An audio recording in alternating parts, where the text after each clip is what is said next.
예수 그리스도는 어제나 오늘이나 영원토록 동일하신 하나님이십니다. 지금 주님이 이 자리에 와 계십니다. 여러분에게 오늘 좋은 일이 일어나게 될 것입니다. 우리 옆에 사람에게 인사해 주십시오. 당신에게 좋은 일이 일어날 것입니다. 당신에게 좋은 일이 일어날 것입니다. 아멘. 오늘 시간에는 계속해서 지난 시간에 이어서 믿음의 사용법 네 번째 시간입니다. 계속해서 감사와 찬양과 축복의 말을 하세요. 계속해서 감사와 찬양과 축복의 말을 하세요라는 제목으로 이 시간에 여러분과 함께 말씀을 나누고자 합니다. 마가복음 9장에 보면 한 아버지가 귀신 들린 자신의 아들을 데리고 예수님께 와서 고쳐달라고 간청을 합니다. 근데 예수님은 전날에 베드로, 요한, 야고보 3명의 제자를 데리시고 산에 올라가서 기도하고 계셨어요. 산 밑에 있는 제자들이 이 아버지와 귀신 들린 아이를 보고 그 귀신을 쫓아내려고 노력을 하고 애를 써봤지만 귀신이 나가지 않았습니다. 그리고 거기에 안에서 이 문제에 대해서 논란이 일어났어요. 귀신에 대해서 어떻게 쫓아다녀야 되느냐, 귀신은 과연 무엇이냐, 우리가 어떻게 하면 이 귀신을 쫓아낼 수 있을까 회의하고 토론하고 말하기 시작했습니다. 말한다고 여러분 귀신이 쫓겨나가지가 않잖아요. 밤이 지나갔습니다. 아침이 돼서 예수님의 산에서 제자들을 데리고 내려가셔 보니까 사람들이 수근수근하고 있어요. 가서 물어봅니다. 너희가 뭐 때문에 수근거리느냐? 예, 저 아버지가 귀신 들린 아이를 데리고 왔는데 쫓아내지 못했습니다. 그 아버지가 와서 주님 앞에 사정을 합니다. 내 아이를 좀 고쳐주십시오. 내 아이가 어려서부터 저 귀신에게 붙잡혀서 죽을 고생을 하고 있습니다. 좀 하실 수 있거든. 뭐든지 하실 수 있거든. 좀 도와주십시오. 아버지의 땅에는 주님 앞에 나와서 사정한다고 했던 말이 이런 말이었어요. 뭔가 하실 수 있거든. 내 아이를 좀 고쳐주십시오. 주님이 듣기에는 그 말은 합당한 말이 아니었습니다. 주님에 대한 분명한 믿음의 고백이 되지 못했습니다. 주님은 하늘과 땅을 창조하신 창조주 하나님이요, 살아계신 하나님의 아들이시요, 모든 권세와 모든 능력을 가지신 전능하신 하나님이셨습니다. 그분에게 할 수 있거든. 당신이 뭔가 좀 능력이 있다고 한다면 내 아들을 좀 고쳐주십시오라고 하는 그 말은 주님께 합당한 말이 아니었어요. 그래서 주님이 그 말을 책망하십니다. 할 수 있거든. 무슨 말이냐? 믿는 자에게는 능히 하지 못할 일이 없느니라. 다른 말로 하면 믿는 자에게는 불가능이 없느니라. 이 말씀을 하십니다. 그러자 그 말을 들은 아버지가 깜짝 놀라서 이런 말을 합니다. 주님, 내가 믿나이다. 아유, 근데 믿어지지가 않네. 나의 믿음 없는 것을 도와주십시오. 나의 믿음 없는 것을 도와주십시오. 이 아버지의 얘기를 보면 참으로 인간적으로 동정이 됩니다. 왜냐하면 우리도 그럴 때가 많거든요. 믿는다고 하지만 사실은 믿지 못한다고 말하고 또 그렇게 행동할 때가 우리는 굉장히 많은 것입니다. 교회 와서 예배 드릴 때는 믿는다고 합니다. 아멘, 아멘, 내가 믿습니다. 동의합니다. 아멘, 하나님 말씀은 진리의 말씀입니다. 복음의 말씀은 정말 진리의 말씀이고 우리에게 은혜가 됩니다. 그런데 집에 돌아가서 불신자들과 함께 생활을 하게 되고 사회생활을 하게 되고 이웃들과 함께 생활할 때 이상하게도 우리 성도들은 믿음의 말을 고백하지 못하고 불신자와 똑같은 불신의 말을 하는 것을 많이 보게 됩니다. 주님이 그 사람의 아버지의 고백을 들었습니다. 내가 믿나이다. 근데 보니까 자기에게 믿음이 없거든요. 그 주님 앞에 솔직하게 고백합니다. 주님, 내가 믿음이 없네요. 내가 믿음이 있다고 고백했지만 내가 사실은 믿음이 없네. 나의 믿음 없는 것을 도와주소서. 그 아이를 내게 데려와라.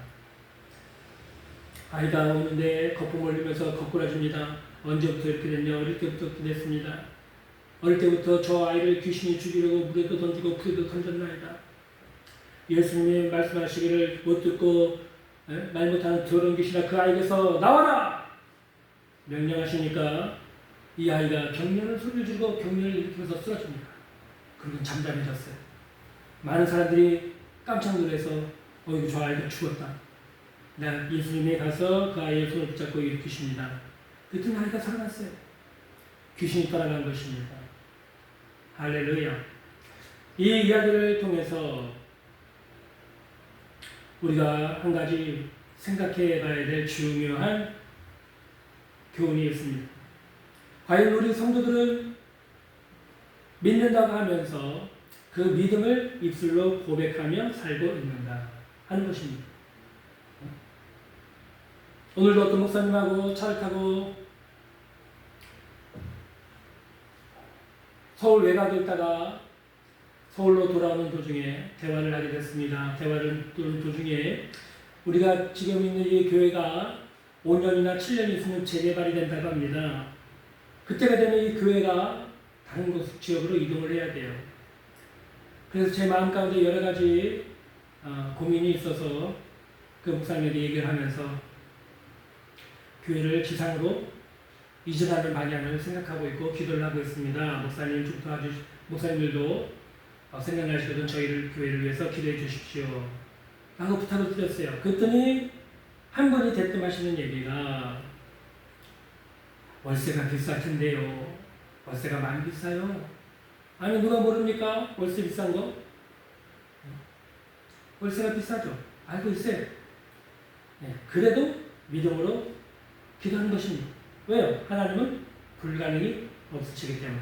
또 주님은 믿는 자에게는 능히 하지 못할 일이 없다. 불가능이 없다고 말씀하셨기 때문에 그 약속의 말씀을 믿고 그 말씀을 우리가 현실에서 입으로 말하고 고백을 하는 것입니다. 그것이 믿음이에요. 여러분의 믿음을 그렇게 사용하시는 것입니다. 환경을 말하라면 누가 말 못합니까? 예? 상황이 어려운 것을 말하라면 누가 말 못하겠어요. 근데 믿음의 말은 그것이 아닙니다. 믿음의 말은 주님의 말씀에 근거해서 그것을 믿는 마음으로 현실에 적용해서 말을 할 수 있어야 돼요. 병이 든 사람은 나는 병이 나을 것이다 라고 말해야 됩니다. 가난한 사람은 나는 부유하게 될 것이다 라고 말해야 됩니다. 죄와 죄의식에 똘똘 뭉쳐있는 사람은 나는 예수님의 피로 죄사함을 받고 나는 의인이 됐다고 말을 해야 됩니다. 할렐루야. 불의한 삶에 얽매여 있는 사람은 나는 성령을 받고 거룩한 사람이 되었다고 말을 해야 됩니다. 과거에 지옥 백성으로 지옥처럼 살았던 사람은 나는 이제 천국 백성으로 행복한 사람이 되었다고 말을 해야 됩니다. 그것이 믿음의 고백이에요. 여러분 그렇게 믿음의 고백을 하며 살고 계십니까? 또 그렇게 하나님께 감사를 드리며 찬양을 하며 축복의 말을 선포하며 살아가고 계십니까?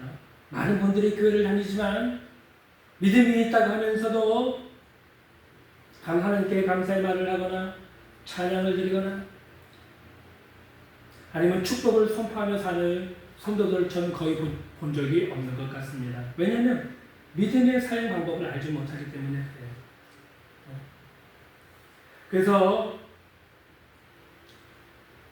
저는 오늘 믿음의 사용 방법 4번째 시간 계속해서 감사와 찬양과 축복의 말을 하십시오 라고 하는 말씀을 여러분에게 좀 설명을 드리고자 합니다. 많은 성도들이 질병과 문제와 환경에 눌려서 고통을 당하며 살아가고 있습니다. 그런데 성도들에게는 이미 이 여러 가지 문제를 해결할 수 있는 열쇠를 가지고 있어요. 성도들은 이미 열쇠를 가지고 있어요. 그 열쇠가 무엇입니까? 바로 예수 그리스도를 믿는 믿음입니다. 그런데 보십시오. 교회 다니는 성도들 중에 십자가에 달리신 예수님을 안 믿는 성도가 있습니까? 다 믿어요. 그런데 그 믿음을 어떻게 사용해야 하는지 잘 모르기 때문에 많은 성도들이 교회를 다니고 있으면서도 자신들의 문제를 해결받지 못하고 고통과 슬픔 속에 절망과 실패 속에 살아가는 경우가 무지하게 많이 있습니다. 이 귀신 들린 아이를 둔 아버지를 한번 생각해 보십시오. 처음에는 주님 앞에 당당하게 와서 주님 내가 믿습니다 도와주십시오 라고 말을 했지만 또 바로 뒤에는 주여 나는 믿음이 없나이다 나의 믿음 없는 것을 도와주소서. 바로 앞에는 믿는다고 말해놓고 바로 뒤에는 나는 믿음이 없습니다 라고 고백을 해요. 오늘날 이렇게 말하는 성도들이 많이 있습니다. 우리는 어떻게 우리의 믿음의 말을 해야 할까요? 우리는 항상 내 안에 믿음이 있다고 말을 해야 합니다. 이거 굉장히 중요한 사실입니다. 우리는 항상 내 안에 믿음이 있다고, 나는 믿음이 있다고 말을 해야 됩니다. 그건 교만한 것이 아니에요. 그건 잘난 체 하는 것도 아닙니다. 그건 거짓말하는 것도 아니에요. 여러분 속에는 다 예수 믿는 성도들에게는 믿음이 있어요. 제가 믿음 얘기를 할 때 가능하면 자주 이 겨자씨를 여러분에게 보여드리려고 합니다. 성경에서 예수님은 겨자씨 하나만한 믿음이 있어도 산을 넘기는 위대한 일을 할 수 있다고 했어요. 그럼 겨자씨 한 알이 과연 얼마큼 크기의 씨인가? 바로 이만한 크기의 씨가 바로 겨자씨 한 알입니다. 여기 바로 겨자씨예요. 여기 그 검은 점이 보이시죠? 이게 겨자씨예요. 요만한 믿음이 있어도 여러분이 산을 넘길 수 있는 위대한 일을 할 수 있다. 주님은 말씀하셨습니다. 잘 한번 보십시오. 이 조그마한 씨, 요만한 믿음도 없겠습니까? 여러분에게? 예수님을 믿는 여러분에게 이만한 믿음도 없겠냐고요. 이만한 믿음은 다 있어요. 여러분 걱정하지 마십시오. 그러므로 여러분 나에게 믿음이 없습니다, 나는 믿음이 없는 사람입니다 라고 말하지 마십시오. 그건 불신의 말입니다. 그런 말을 버리십시오. 여러분은 예수 믿는 사람이 되었고 새 사람이 되었으니 여러분 속에는 믿음이 있습니다. 그래서 나는 믿음이 있습니다 라고 말하고 고백을 해야 되는 것입니다. 한 번만 말했는 게 아니에요. 계속해서 나는 믿음이 있습니다, 나 예수 믿는 사람입니다 라고 말을 하면서 사시기를 주님의 이름으로 오늘 저녁에 축복합니다. 그러므로 여러분 속에 다 이 작은 겨자씨 하나만한 믿음이 있기 때문에 여러분 낙심하지 마십시오. 포기하지 마십시오. 절망하지 마십시오. 슬퍼하지 마십시오. 여러분에게 겨자씨 하나만한 믿음은 다 있습니다. 그러므로 여러분에게도 반드시 좋은 일이 일어나게 될 것입니다. 여러분도 위대한 일을 하나님과 함께 행할 수가 있습니다. 오늘 본문을 통해서 우리는 믿음 사용법에 대해서 한 번 더 생각을 해보고자 합니다. 첫 번째, 믿음의 사용 방법은 뭐라고 그랬죠? 하나님 앞에서 하나님 나라를 위해서 위대한, 분명하고 위대한 꿈과 비전을 가지라는 것입니다. 여러분에게 꿈이 있습니까? 오늘 이 시간에 여러분에게 비전이 있습니까? 꿈이 없고 비전이 없는 사람은 미래가 없는 사람하고 똑같아요. 하나님이 일하고자 하시는 사람은 반드시 꿈과 비전이 있는 사람이에요. 성경에 나오는 모든 믿음의 사람들은 다 꿈이 있고 비전이 있는 사람들이었습니다. 그 꿈과 비전을 가지고 함께 하나님과 일을 했던 사람이에요. 모세를 한번 보십시오.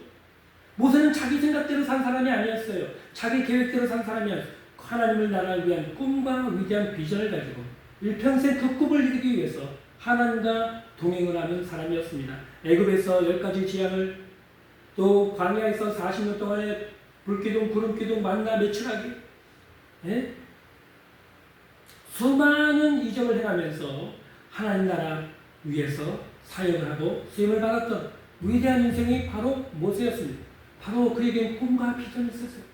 가나안 땅 정복을 통해서, 축복을 통해서 이스라엘 백성들에게, 애굽에서 종살이하는 이스라엘 백성들을 출애굽하여 하나님이 조상들에게 약속하신 가나안 땅을 가서 차지한, 기업으로 얻게 하는 위대한 꿈, 위대한 비전을 가지고 살았던 것입니다. 아브라함도 마찬가지입니다. 하나님이 아브라함을 처음에 부르실 때 그에게 꿈과 비전을 주셨어요. 갈대아 우르에 살고 있던 아브라함을 불러서 내가 너에게 지시할 땅으로 가라. 거기서 내가 너에게 복을 주겠다. 모든 민족이 내 씨로 말미암아 복을 받게 해주겠다. 하나님이 아브라함에게 꿈을 주셨습니다. 하나님의 말씀을 줄 때 그래서 아브라함의 마음속에 꿈이 생겼어요. 비전이 생겼어요. 오늘 이 저녁에 이 말씀을 듣는 이 시간에 여러분의 마음속에도 분명한 꿈과 비전이 생기게 되시길 주님의 이름으로 축복합니다. 꿈을 가지십시오. 비전을 가지십시오. 저는 지금 대척교회에서 목회를 하고 있습니다. 지하교회, 반지하교회입니다. 저에게도 꿈이 있습니다. 153 교회를 꿈꾸고 있습니다. 153 교회, 153 교회. 요한복음에 보면은 부활하신 예수님이 갈릴리 바다 호숫가에 제자들에게 나타나셔서 배 오른편에 그물을 던져라. 제자들이 그물을 던졌습니다. 끌어올렸더니 큰 물고기가 153마리가 잡혔습니다. 제가 어느 날 2025년 연말을 맞이해서 2026년 목회 계획을 세우고 있을 때 주님이 제 마음속에 주신 바로 비전, 바로 153. 라는 숫자였고 그 교회를 가슴에 품는 비전을 갖게 되었습니다. 153, 153 교회는 한순간에 나타날 것이고, 왜냐하면 제자들이 한 번에 걷어올린 게 153마리의 큰 물고기였어요. 123 교회는 한순간에 세워지고 나타나게 될 것입니다. 그리고 이 교회는 제자훈련을 하고 또 한편에서는 성령운동을 하는 건강한 교회, 성경적인 사도행전적인 교회로 세워지게 될 것입니다. 매일 같이 성도들이 교회에 와서 30분 성경 통독을 하고 1시간 함께 방언기도 하고 1시간 반 제자훈련을 하는 153 교회를 다니는 모든 성도들은 다 제자훈련을 하고 성령을 받아서 하루에 1시간씩 방언으로 기도하는 그런 교회, 153 교회를 세우는 것을 저는 꿈꾸고 있습니다. 그 교회가 나타나게 될 것입니다. 할렐루야. 저는 2026년 금년 안에 153 교회가 이 지상에 세워질 것을 믿습니다.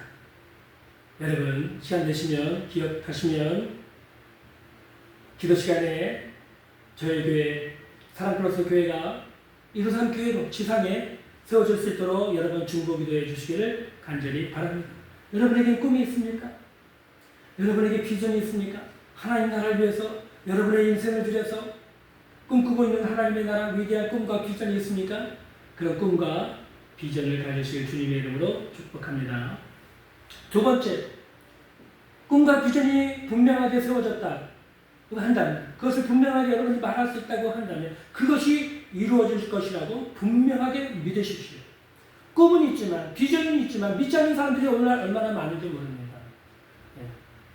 믿지 않는다면 여러분 분명히 중간에 포기하게 될 것입니다. 실망하게 될 것입니다. 낙심하게 될 것입니다. 뒤를 돌아서게 될 것입니다.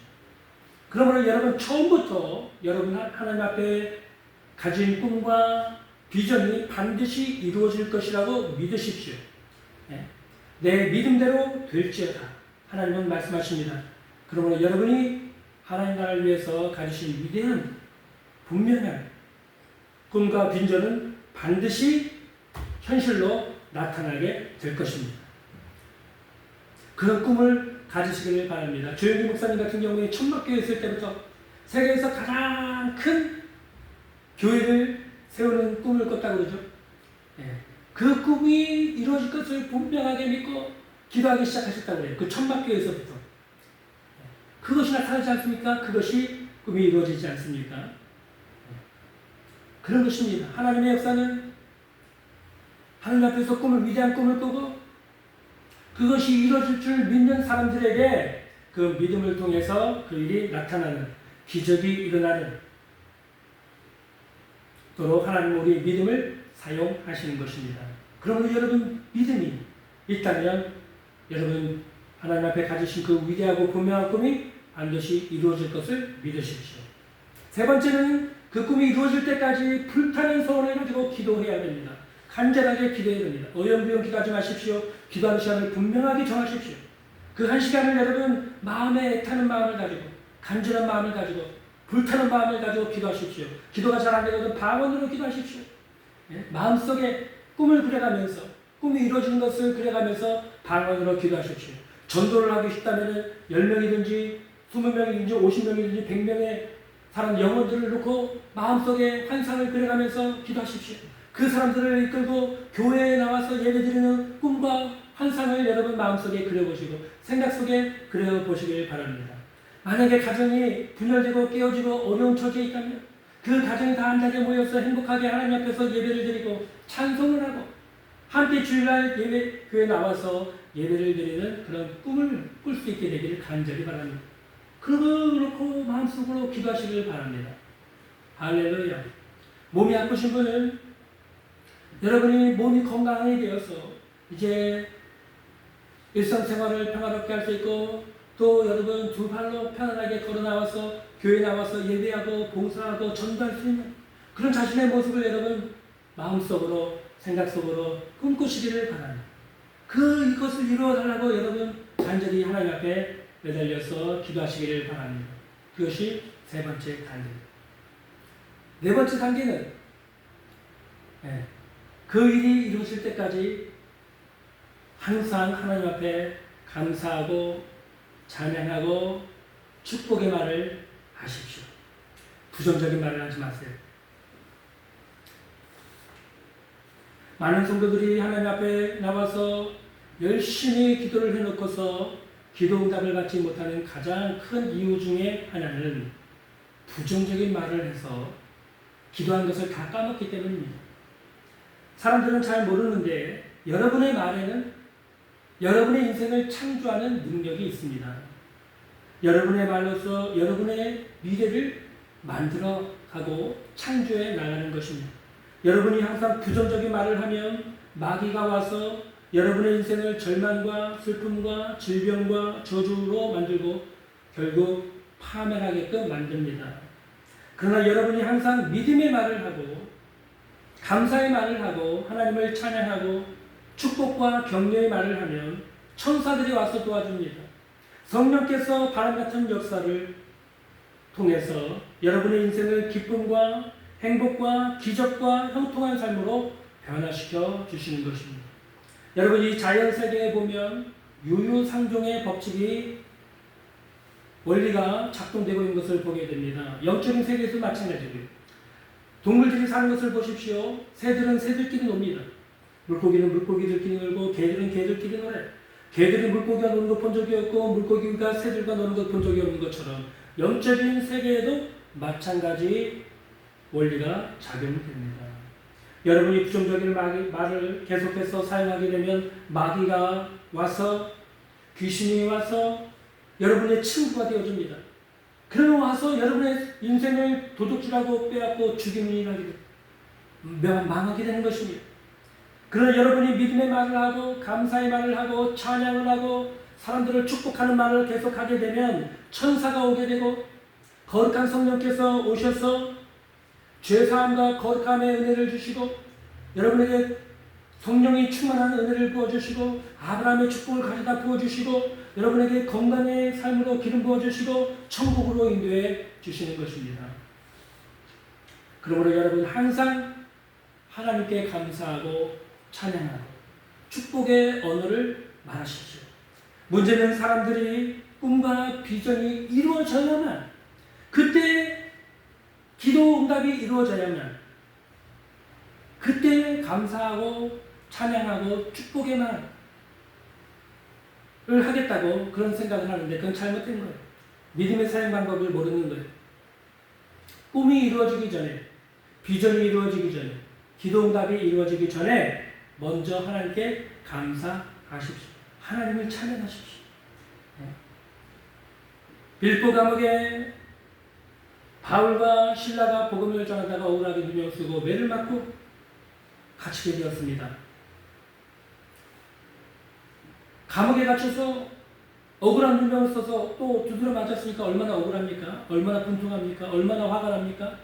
그러나 바울과 실라가 감옥 안에서 뭘 했다고 했습니까? 하나님께 감사하고 찬양하고 기도했다고 했습니다. 그래서 하나님이 바울과 실라의 기도와 찬양 소리를 듣고 감옥을 흔드는 기적이 일어나게 되지 않았습니까? 할렐루야. 여러분의 언어가 바로 그런 거예요. 여러분의 믿음이 언어를 통해서 이렇게 나올 때 감사와 찬양을 통해서 나올 때 하나님의 기적이 나타나게 되는 것입니다. 시편 50편 14편에 보면 14절에 보면 감사로 하나님께 제사를 드리라고 말씀하고 있습니다. 또 시편 50편 23절에는 감사로 제사를 드리는 자가 나를 영화롭게 하나니 그 행위를 옳게 하는 자에게 내가 하나님의 구원을 보이겠다고 말씀하고 있습니다. 여러분도 잘 아시는 말씀처럼 데살로니가전서 5장 16절 18절에 보면 항상 기뻐하라 쉬지 말고 기도하라 범사에 감사하라. 범사에 감사는 항상 감사하는 거예요. 매일같이 감사하는 거예요. 하나님께. 이것이 그리스도 예수 안에서 너희를 향하신 하나님의 뜻이라고 성경은 분명히 우리에게 말씀을 하고 있습니다. 범사에 범사에. 부정적인 말을 하지 마십시오. 사람들을 비판하고 죽이는 말도 하지 마십시오. 사람들을 지적질하고 사람들의 자존심을 깎아내리게 하는 그런 말도 하지 마십시오. 여러분 감사의 말을 하십시오. 그리고 하나님께는 찬양과 예배를 드리십시오. 그리고 사람들에게는 축복의 말을 하십시오. 격려의 말을 하십시오. 사랑의 말을 하십시오. 네? 그러면 하나님의 기적이 여러분에게 일어나게 될 것입니다. 좋은 일이 여러분에게 일어나게 될 것입니다. 여러분 삶이 축복의 삶으로 변하게 될 것입니다. 옛날 속담에도 칭찬은 고래도 춤추게 한다는 말이 있습니다. 칭찬을 싫어하는 사람들은 없어요. 칭찬을 하면 사람들이 교만해져서 못쓰게 된다는 말이 있지만 그렇지 않아요. 여러분 사회 직장 생활하면서 일반 대부분 남자들 또 요즘에 여자분들도 직장 생활을 많이 하는데 직장에서 대부분 칭찬을 보다 지적질을 많이 당하고 무시를 많이 당하고 자존심 상할 일들이 굉장히 많이 당합니다. 칭찬도 거의 듣지 못해요. 칭찬을 고래도 춤추게 한다고 했어요. 그러니까 여러분 교회에서 칭찬의 말을 해줘요. 여러분 가정에서 칭찬의 말을 해줘요. 아내가 남편에게, 남편이 아내에게, 또 부모가 자녀에게 칭찬의 말을 막 해줘요. 특별히 여러분 우리 믿는 성도들은 가정에서 예배를 드려야 됩니다. 다 모여서 하루에 한 번씩이라도 예배를 드리고 그 예배를 드리는 그 호주가 되는 가장이 되는 아버지가 자녀들을 축복해주고 아내를 축복하고 가정을 축복하는 그 기도를 해줘야 돼요. 축복의 기도를 하나님이여 내 아들을 내 딸을 축복해 주옵소서. 들어가도 복을 받고 나가도 복을 받는 인생이 되게 하옵소서. 위에만 있고 아래에 있지 않는 인생이 되게 하시고 머리가 될전저 꼬리가 되지 않는 인생이 되게 알려주시고 사람들에게 나누고 베풀전저 꾸잔 인생이 되게 하시옵소서. 많은 사람들이 이들을 통해서 복을 받게 하시고 형통하게 되어 주시고 많은 사람들에게 좋은 훌륭한 영향력을 끼치는 아들, 딸 되게 하여 주옵소서. 복을 빌어줘야 돼요. 축복을 빌어줘야 돼요. 그러면 아버지로부터 칭찬과 축복을 받은 이 자녀들이 사회에 나가서 여러분 얼마나 당당하게 일을 할 수 있겠습니까? 실망하지 않을 수 있어요. 포기하지 않을 수 있어요. 아무리 고난을 당해도 아버지의 축복을 받은 사람, 자녀들은 여러분 그 자존심이 그 자존감이 높아져서 얼마든지 어려운 문제를 극복해내고 이기고 승리하는 삶을 살 수가 있는 것입니다. 또 가정에서도 마찬가지예요. 교회에서도 마찬가지입니다. 교회 성도들이 왔어요. 그러면 교회 성도들끼리 서로 험담하고 서로 뒤에서 뒷담화하고 지적질하고 그러지 마세요. 교회는 그런 것이 아니에요. 교회는 사랑의 교제를 나누는 것입니다. 우리가 다 죄인이에요. 완전한 사람 없잖아요. 교회 와서는 서로가 격려해 주는 말, 사랑의 말, 격려의 말을 해야 됩니다. 그래서 보통 예배 드릴 때 설교하기 전에 목사님이 옆에 있는 분한테 주님의 이름으로 사랑합니다. 반갑습니다. 주님의 이름으로 축복합니다. 여러분 매 주일마다 거의 이러고 훈련을 시키지 않습니까? 교회는 그런 것이에요. 교회는 그런 것이에요. 지적질하는 것이 아니에요. 무시하는 것이 아니에요. 나보다 못 사는 사람, 나보다 못 배운 사람, 나보다 못 가진 사람 무시하는 것이 아니에요. 그리고 내가 너무 잘났다고 뽐내는 것도 아니에요. 사랑하는 것이고 사랑으로 교제하는 것이고 축복하고 격려해 주는 것이고 섬기는 것이 바로 교회인 것입니다. 그럴 때 여러분의 삶에 하나님의 축복이 임하고 기적이 일어나게 되는 것입니다. 여러분의 말에 미래를 창조하는 능력이 있다는 사실을 여러분 반드시 기억하십시오. 성경에 보면 아브라함이 하나님의 명을 받들어서 모리아산에서 그 아들 이삭을 바치러 갈 때 아들 이삭이 무거운 나무짐을 메고 가고 아버지는 지팡이와 불을 들고 산을 올라갑니다. 아들 이삭이 아버지에게 묻습니다. 아버지, 불도 있고 제단에 불태울 나무도 있는데 하나님께 바칠 어린 양은 어디 있습니까? 그때 아브라함이 가슴이 얼마나 아팠을까요? 그때 아브라함이 했던 말이 있습니다. 하나님께서 자기를 위해서 친히 준비하시리라. 어떻게 됐습니까? 하나님께서 정말 아브라함의 고백대로 숲풀에 뿔이 걸린 순양 한 마리를 준비하십니다. 아브라함의 말대로 됐어요. 그의 말대로 미래가 창조가 된 것입니다. 또 이스라엘 백성들이 가데스 바네아 광야에서 머물고 있을 때 12명의 정탐꾼을 가나안 땅에 보내면서 40일 동안 정탐을 하고 돌아와서 보고할 때 10명의 정탐꾼과 이스라엘 백성들은 다 불평을 하고 하나님을 향해서 원망하고 모세를 향해서 원망을 합니다. 우리가 다 죽게 되었다. 우리가 다 죽게 되었다. 가나안 땅에 높은 성벽과 키가 큰 장대한 거인족들이 살고 있고 우리는 그들 보기에도 메뚜기다. 우리는 전쟁을 하면 다 패하고 다 죽는다. 그렇게 말을 했습니다. 하나님이 그 말을 들으시고 뭐라고 했습니까? 내가 내 귀에 들린 대로 너희에게 행하리니. 그들이 말한 대로 그들의 인생이 됐어요. 40년 동안 광야에서 뺑뺑이 돌면서 다 죽었습니다. 그들이 말한 대로. 그들이 말한 대로. 그들의 미래가 결정이 되어버리고 말았어요. 그러므로 성경의 진리를 잘 아는 사람들은 자신이 하는 말을 굉장히 조심스럽게 하게 됩니다. 왜냐하면 자기 인생이 자기의 혀끝에 자기의 말에 달려있기 때문에 그렇습니다. 그러므로 여러분은 자꾸 여러분 자신에게 나는 믿음이 있다. 악하고 더러운 귀신 내게서 떠나갈지어다. 가난과 저주는 떠나갈지어다. 질병과 질병의 고통은 떠나갈지어다. 하고 믿음의 선포를 하십시오. 또 나는 아브라함의 축복을 받아서 나는 복덩어리 인생이 되었다라고 말씀하십시오.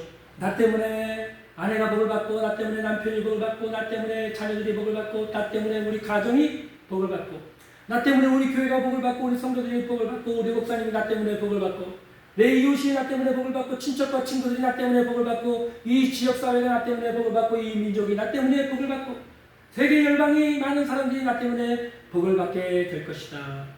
네, 믿음의 선포를 계속 하십시오. 축복의 말을 계속 하십시오. 네? 그 축복이 사람들에게 임하고 여러분 인생에 임하게 될 줄로 믿습니다. 또 나는 예수님이 채찍에 맞음으로 건강한 사람이 되었다. 질병과 질병의 고통은 내게서 떠나갈지어다. 예수님을 명하니 질병과 악하고 더러운 귀신 내게서 떠나가라. 물러가라. 떠나가라. 떠나가라. 하고 계속해서 선포를 하십시오. 질병과 더러운 귀신이 한 길로 왔다가 일곱 길로 떠나가게 될 줄로 믿습니다. 하나님께서 이 우주 만물을 창조하실 때 말씀으로 창조하셨다고 했어요. 하나님이 가라사대 빛이 있으라 하신즉 빛이 생겨났습니다. 하늘에는 궁창이 있으라 하시니까 궁창이 나타났습니다. 이처럼 하나님은 말씀으로 이 세상을 창조하셨어요. 우리 인간은 하나님의 형상을 닮은 존재입니다. 하나님께서 언어를 통해서 만물을 창조하신 것처럼 하나님의 형상을 닮은 우리 인간도 자신의 언어로 매일 자신의 인생을 창조하면서 살아가고 있는 것입니다. 여러분이 축복받는 인생을 살고 싶다면 자신을 축복하고 매일같이 가족들을 축복하고 교회와 성도들과 이웃과 친구들과 친척들을 축복하는 말을 계속 하십시오. 그러면 여러분에게 축복이 임하고 여러분 가족에도 축복이 임하고 교회와 이웃의 친구들에게 축복이 임하게 될 것입니다. 병이 드신 분은 자신의 병이 나았다고 선포하십시오. 나는 이미 병이 나았다. 예수님께서 2000년 전에 채찍에 맞으심으로 나는 이미 나은 사람이 됐다. 그러므로 이 질병과 질병을 가져온 악하고 더러운 귀신아 내게서 떠나갈지어다. 떠나가라. 물러갈지어다. 자꾸 믿음의 선포를 하십시오. 그러면 귀신은 꼼짝도 못하고 일곱 길로 떠나가게 될 줄로 믿습니다. 가난과 저주도 떠나갈지어다. 가난과 저주도 떠나갈지어다. 나는 아브라함의 축복을 받은 사람이다. 떠나가라. 그러면 여러분 축복받고 건강한 삶을 살 수가 있는 것입니다. 그리고 여러분 사랑하고 사랑받는 삶이 가장 행복한 삶이 아닙니까? 그렇기 때문에 여러분 사람들에게 사랑한다고 자꾸 말하십시오. 먼저 부부 사이에 사랑한다고 자꾸 말하십시오. 처음에는 어색해서 잘 안 될 거예요. 근데 자주 하다 보면은 자연스럽게 사랑한다고 하는 말이 나오게 될 것입니다. 옛날에 무뚝뚝한 남자들이 집에 돌아오면은 세 마디 말밖에 안 했다고 그러잖아요. 밥은, 애들은, 자자. 세 마디만 했대요. 경상도 남자들 얼마나 무뚝뚝합니까? 그런 남자들하고 사는 사람 참 그 아내분도 얼마나 마음이 힘들었겠습니까? 요즘 여성들의 권리가 많이 높아져서 이런 말만 하고 살았다가는 당장에 쫓겨나든지 이혼을 당하겠죠. 예? 남자들은 이제 집에 들어오면은 여보 사랑해요. 사랑해 여보. 당신 참 오늘 예쁘네. 내가 결혼을 참 잘했어. 예? 칭찬하는 말, 사랑하는 말을 자꾸 사용하면 그 가정이 행복해집니다. 근데 어리석은 남편과 아내는 서로 정죄하고 비판하고 판단하는 말만 합니다. 예? 당신 이거 안 했어? 비판하는 말이죠. 당신이 문제야 당신이. 예? 정죄하는 언어죠. 당신은 왜 이거 못해? 자존심을 박박 긁는 언어죠. 그러니 이런 대화만 하는 이런 말만 하는 가정이 행복해질 수가 없고 불행해질 수밖에 없는 것입니다. 여러분 행복한 부부 생활을 하려면 항상 사랑의 언어, 칭찬의 언어, 격려의 언어를 사용하십시오. 교회도 마찬가지입니다. 교회에서 요즘도 보면은 자꾸 쇠퇴한다, 교회가 작아지고 통합하고 있다, 신학교가 줄어든다, 성도수가 줄어든다 그런 말들만 들립니다. 교회가 부흥할 것이라고 하는 말을 잘 거의 듣지 못한 것 같아요. 이럴 때일수록 교회가 부흥한다고 말을 합니다. 꿈과 비전을 말해야 됩니다. 믿음을 말해야 됩니다. 우리의 큰 소망을 말해야 됩니다. 그러면 하나님께서 우리의 믿음을 보시고 내 믿음대로 될지어다 말씀해 주시고 성령의 역사로 우리의 꿈과 비전이 이루어지는 것을 보게 될 것입니다. 여러분의 믿음의 고백과 믿음의 언어로 기적이 일어나게 될 것입니다.